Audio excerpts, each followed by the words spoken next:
All right, today we're going to look at the past reigning champ, the Glock 43, versus the current reigning champ, the P365 by Sig Sauer. All right, so we've got the two pistols here. We're going to go over dimensions real quick. First, on an introduction, they're both 9mm. The Glock 43 with the flush fitting magazine holds 6 rounds, where the Sig holds 10. So we'll grab our handy ruler here. So first, we're going to go for length. So if we measure from the end of the frame here on my right to the nose of the slide, we're just under 5 3/4 inches. And if we go width, we're just under 1 inch. And if we go height, kind of on an angle here, to the end of the flush fitting 10-round magazine, we're just over 4 inches. So you can kind of call it maybe 4 1/8 there, just under. Now for the Glock 43, again, 6 rounds versus 10. If we go from the end of the beaver tail of the frame there, past the nose, we are over 6 inches, probably around 6 1/8. If we go width, we're about 3/4 inch, so a little bit skinnier. And if we go length to the end of the 6-round magazine, we're at about 4 1/4. All right, so let's jump into the construction of these pistols. Both have steel slides, both have polymer frames. You can see the magazine buttons on both. They are both ambidextrous, meaning you can convert them to either side. Those are the only controls on these pistols that you can reverse. Outside of that, you have the Glock polymer trigger with a trigger safety built in.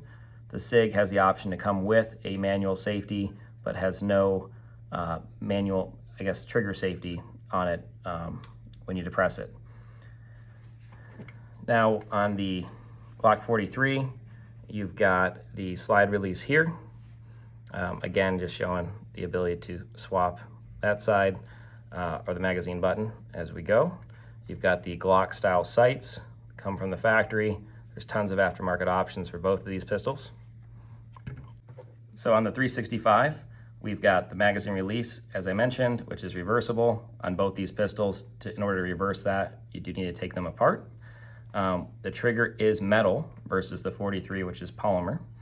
And the sights are, these ones came with a night sight setup. Again, lots of aftermarket options. There are different versions between the SAS, etc., but options are endless there on the sights. All right, let's jump into weights now. We've got the 365, no magazine, 365, non-loaded. So that's complete with the flush fit 10-round mag.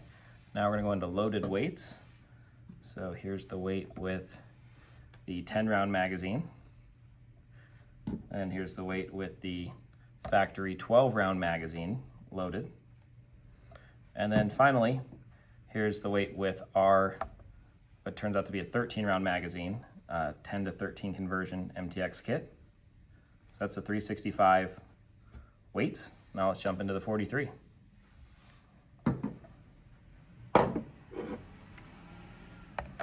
.43 without a mag, 43 unloaded mag,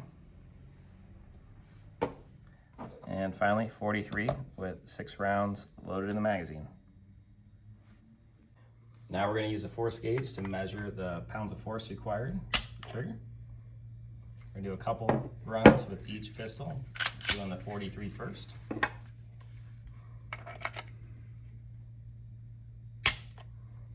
.3. Now we're going to do the same thing with the 365.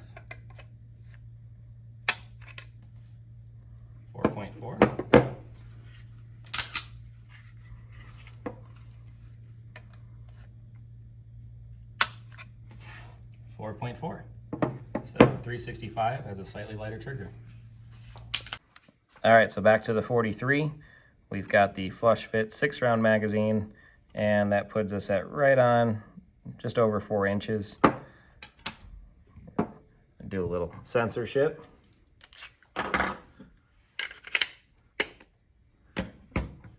Now we've got same 6-round magazine, just with a pinky extender on it. This one's actually made by KCI, and we're at 4.5. There are plenty of options out there for +2s and +3s.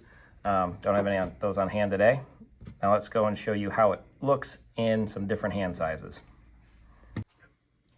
Flush fit 6-round, Glock 43. See the pinky falls off.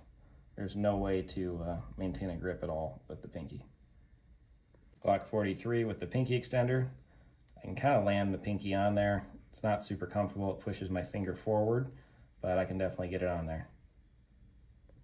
Now we've got a real American man. For those of you XL hand guys, Glock 43 flush fit 6-round magazine. Now showing the Glock 43 with the 6-round magazine with the pinky extender. Now I've got a petite woman showing the Glock 43 with the 6-round factory magazine. You can see she can actually get her pinky onto the pistol. Now we have the Glock 43 with the pinky extender. So this is adding no rounds. You can see it's got a little extra space there. So back to the 365, both these guns, the 43 and the 365, have different magazine options. So again, we got the length with the flush fit 10-round mag at 4 inches. Now we're gonna be YouTube friendly and not show what we're doing in the middle, and then jump back.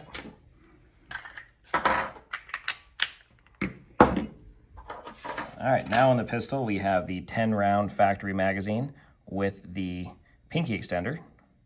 So now we went from 4 to 4 1/4, call it.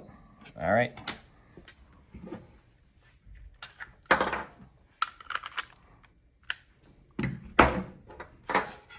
Okay, now we've got the factory 12-round magazine, and that ends up being about just beyond 4 1/2.